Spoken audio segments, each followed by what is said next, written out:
From the Gospel according to Mark, the 13th chapter. As Jesus came out of the temple, one of his disciples said to him, "Look, teacher, what large stones and what large buildings." And then Jesus asked him, "Do you see these great buildings? Not one stone will be left here upon another. All will be thrown down." When Jesus was sitting on the Mount of Olives opposite the temple, Peter, James, John, and Andrew asked him privately, "Tell us, when will this be? And what will be the sign that all these things are about to be accomplished?" Then Jesus began to say to them, "Beware that no one leads you astray. Many will come in my name and say, 'I am he,' and they will lead many astray. When you hear of wars and rumors of wars, do not be alarmed. This must take place, but the end is still to come. For nation will rise against nation, and kingdom against kingdom. There will be earthquakes in various places. There will be famines. This is but the beginning of the birth pangs." The gospel of the Lord. You may be seated. I think it's safe to say that we are a society who loves to be impressed and loves to impress.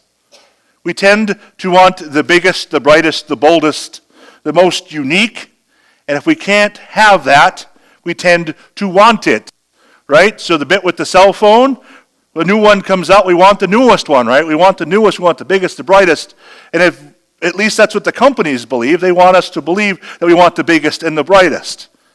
We rarely think about how that isn't always what it's cracked up to be. So maybe you might remember this. About a month ago, it was announced that somewhere in South Carolina, someone had won the 1.5 billion, yes, billion with a B, Mega Millions jackpot. In the days leading up to that drawing, the conversation surrounded this drawing and what would happen if you won 1.5 billion, yes, billion with a B. What would happen? What would you do with this gigantic prize? What would it mean for the winner or the winners? There was talk amongst lots of people about what you would do with that money, because it's fun for a lot of people to speculate, right? If you all of a sudden had this big windfall of money, what are you going to do with it? How is it going to change your life if this happens? It was a mesmerizing topic of conversation, because not only did we have the Mega Millions, but the Powerball was growing. But that was still only like 700 million, and so no big deal, right? Because this is $1.5 billion. And what would you do with an extra billion with a B dollars on your hands? So when the ticket was drawn, and it was discovered that a single ticket, one lone ticket, somewhere in South Carolina, had won. And so the speculation began as to who the winner or the winners were. Would they take the lump sum? Would they take for 30 years? Was it bought by one person? Was it bought by a group of co-workers or friends? Will they do good with this money? Will they spend it foolishly? Former winners of jackpots this big, or not, maybe not this big, but former winners came out and started talking about how the money had changed their life for the good and maybe the not so good. And so that large sum of money brings with it problems as well. A big windfall of money like that, it might be great, but it also comes with problems. To start with, if you were to take the lump sum, which is always what's suggested, you would only get 877 million with an M, right? Not the 1.5 billion, but 877 million. And as soon as you get the 871 million, actually you wouldn't even get that, because then the government would swoop in, and they would take their share, because that's what the government does, is takes theirs first. And now we're talking 491 million with an M. So with the snap of the fingers, $1 billion with a B is gone. All of a sudden, this big prize, the biggest that's ever been given out, is not quite so big. So don't get me wrong, 491 million is still a lot more than I won, or any of you sitting here won. But 491 is not nearly as impressive as 1.5. Look, teacher. Look at those, what large stones and what large buildings. The disciples were impressed by these buildings and rightfully so. I mean, why not? Who isn't impressed the first time they see a skyline that is really big? The first time you stand next to a large building and you look up and you keep looking up and up and up and all you see is building. Especially if you've never seen this before. Because the disciples weren't from big cities. They were from a lot of backwater towns. And so seeing these big buildings like the temples and the synagogues that they were seeing would have been the first time. What I love about this text is how quickly Jesus tosses water on their marvel. Do you see these great buildings? Not one stone will be left upon another. All will be thrown down. That's a quick way to kill the buzz, isn't it? To go from 1.5 to 491 million. Yeah, these big buildings are not going to last. They're eventually going to crumble. They will all become insignificant over time. Don't be impressed by what cannot last. But it's not easy, right? I mean, because we are smitten by the shiny and the bold, by the biggest and the brightest. Because what's going to last isn't always what catches our eye. Jesus is warning the disciples to not put their trust in things that will not last, but rather put your trust in the one thing that is always going to last, which is God's love for God's people. And there's something else I want you to notice in this text that's also very important. The disciples want to know when. When is this going to happen? How is it going to happen? What's going to be the sign? How are we going to know that this is coming, Jesus? How are we going to know when these large buildings and these large stones are going to crumble? Tell us. You can tell us. You trust us. Tell us. So it's at this point of the story that I want to look at these disciples and say, haven't you been paying attention? Don't you know what Jesus has been telling you? In the Gospel of Mark, 3 times, Jesus lays out very clearly how he's going to die, what has to happen for him to die. Jesus has been very clear about the religious leaders are going to be the ones who are going to take me down, and this is how it's going to happen. And I want to look at these disciples and say, don't you understand? I mean, how more clear does he have to make it? And then I remember that the disciples weren't listening to Jesus when he was talking about what was going to happen to him, what needed to happen to him. Because the disciples were busy on their own talking about who was the greatest among them.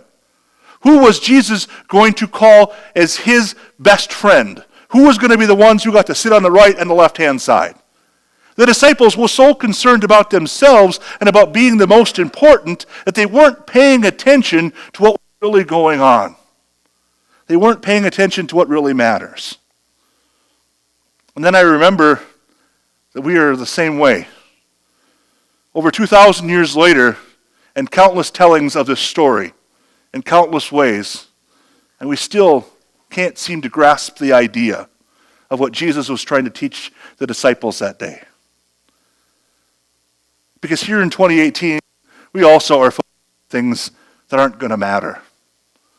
Things that aren't going to matter in 7 weeks or 7 months, 7 years.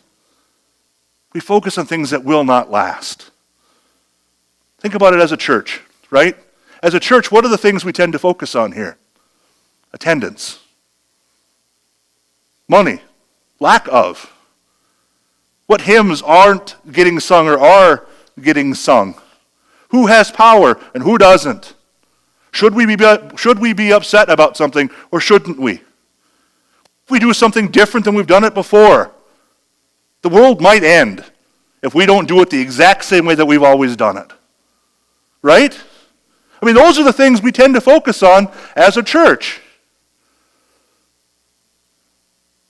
And yet, none of it matters. None of it matters. Because at the end of the day, God's in charge.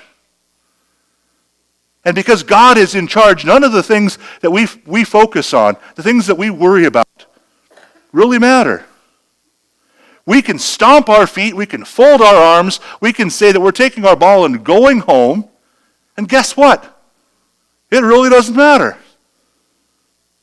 Because at the end of the day, God's in charge. And God's going to do what God is going to do. And it drives us nuts. It drives us nuts that we aren't in charge. And it drives us nuts that Jesus still shows up. Jesus still shows up, and Jesus still loves us, and Jesus still tells us that we matter. And it drives us crazy. And there's nothing we can do about it.